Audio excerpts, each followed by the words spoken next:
Virt nedir, nasıl çekilir? Virt çekmek hakkında 6 husus.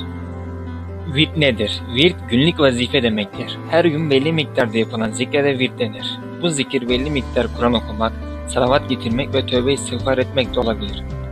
Virt çekmek kalp için günlük ilaç hükmündedir. Kalbin gafletten uyanması ve şifa bulması için her gün bu ilacın alınması gerekmektedir. Peki virt nasıl çekilir? Virt 5 vakit namaz gibi Müslümanın hayatına girmelidir. Büyükler virdi olmayanın varidi olmaz demişlerdir. Varit manevi feyiz ve ilahi hediyeler demektir. Virt hak yolcusunun ana sermayesidir. Virt çekmek Allah dostlarının sırrı kabul edilmiştir. O sırra ve Allah dostluğuna ulaşmanın yolu da virttir.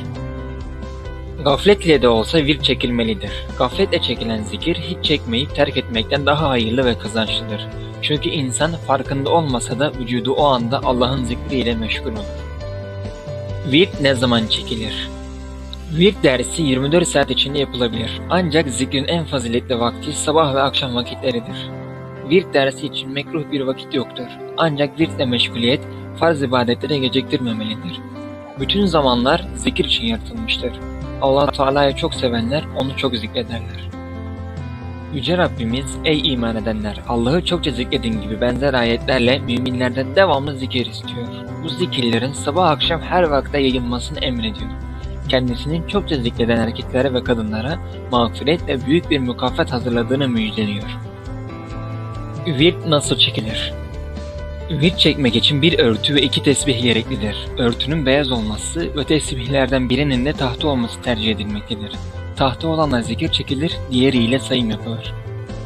Sol meme ucunun üzerine sol elin işaret parmağı konur, sonra geri kalan avuç aşağı sarkıtılır.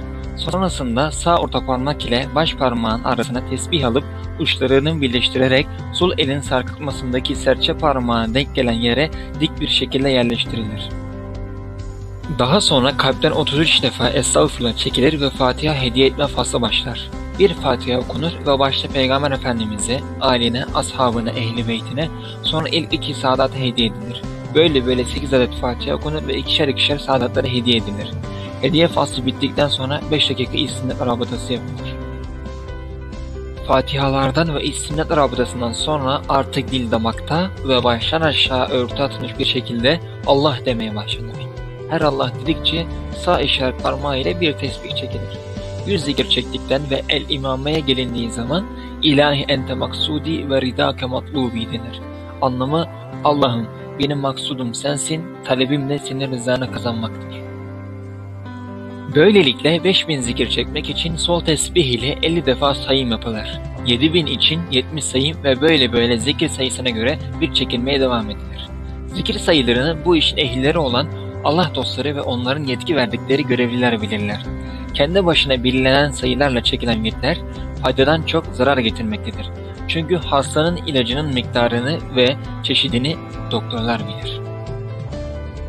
Gafletsiz virt nasıl çekilir? Alimler gafletsiz virt çekmek ve Allah'ı çokça zikreden kimselerden olmak için önce 5 vakit namazın hakkıyla kılınması gerektiğini söylemişler ve günde ne kadar Allah akla geliyorsa o kadar gafletsiz virt çekilebileceğini vurgulamışlardır. Büyük müfessir İbn-i Abbas radıyallahu anh şöyle der: Allahu Teala zikir için belli bir miktar ve zaman belirtmeden ey iman edenler, Allah'ı ayakta, otururken ve yanınız üzerine yatarken çokça zikrediniz emrini vermiştir.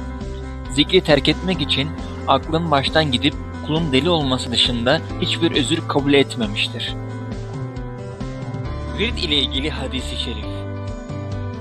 Peygamber Efendimiz sallallahu aleyhi ve sellem ümmetinin zikir delisi olmasını istiyor ve şöyle emrediyor: Yüce Allah'ı çokça zikredin ki insanlar size deli desinler. Demek ki Yüce Allah'ın velisi olmak için zikrin delisi olmak gerekiyor. İnsanların deli demesi zikir ehlinin ileri seviyedeki itaat, cömertlik, mertlik ve iyilik sahibi olmasından kaynaklanıyor. Çünkü gerçek zikir ehlinin kalbi Yüce Allah ile öyle bir huzur bulmuş ve kuvvet kazanmıştır ki her şeyden çok sevdiği ve zikrettiği Yüce Mevlası yolunda canını, malını, bütün imkanlarını ortaya koyar. Gerçek aşık kendisi için değil, sevgilisi için yaşar. Kendini değil, onu düşünür. Virt çekmek ne demek konusunu bilmeyip böyle bir kimseyi görenler kendileriyle kıyas ederler, Hiçbir şekilde onlara benzemediğini görünce de ona deli derler. Halbuki gerçek akıllı odur, deli ise diğerleri. Yorum yazarak sorularınızı sorabilir, cevaplarınızı kanala abone olarak takip edebilirsiniz.